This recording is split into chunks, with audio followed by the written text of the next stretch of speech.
Okay, we're going to go over problem number 4 using our calculator. Sorry it's a bit blurry, but you all have a copy of this handout, and it just makes it easier for me to upload to YouTube using a bit lower video quality.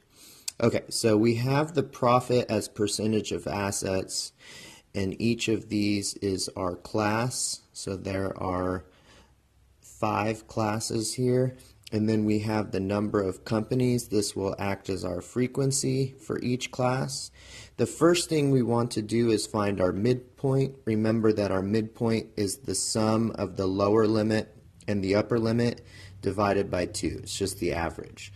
So the first midpoint will have 8.6 plus 12.5 divided by 2, which gives us 10.55. Similarly, the next midpoint is 14.55.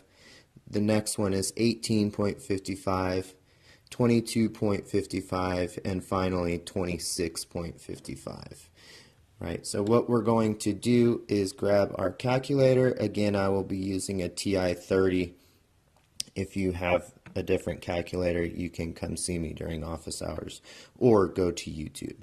Okay, so we want to get into stat mode. Again, our data button here is our most important, and our second most important is our stat var. So to get into stat mode, we click second, data, and it says one variable statistics, and we click enter and say yes. Again, 2 variable will be used later in chapter 9.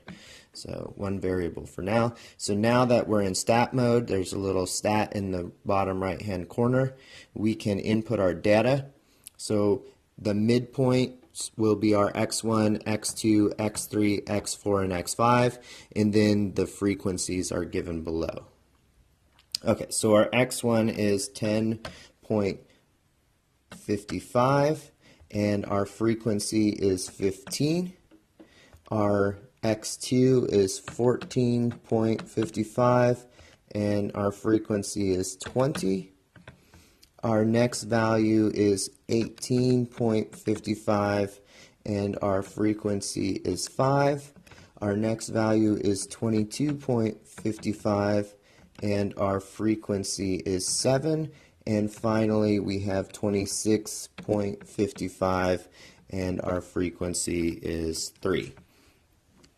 And now what we want to do is use our stat var button. Again, it's a bit blurry on this video, but we click our stat var and we see that we have 50 data points, which is good because the problem says that it contains sample data from 50 Fortune 500 companies, so that's good. Our X bar, our mean, is 15.59. Our standard deviation is approximately 4.836 if we round to 3 decimals.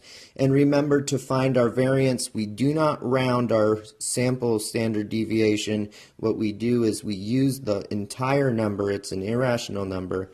So we highlight our sample standard deviation, click enter, and then that says, do you want to use this as a number? And we say yes, and we square it, and we get a sample variance of 23.386 approximately.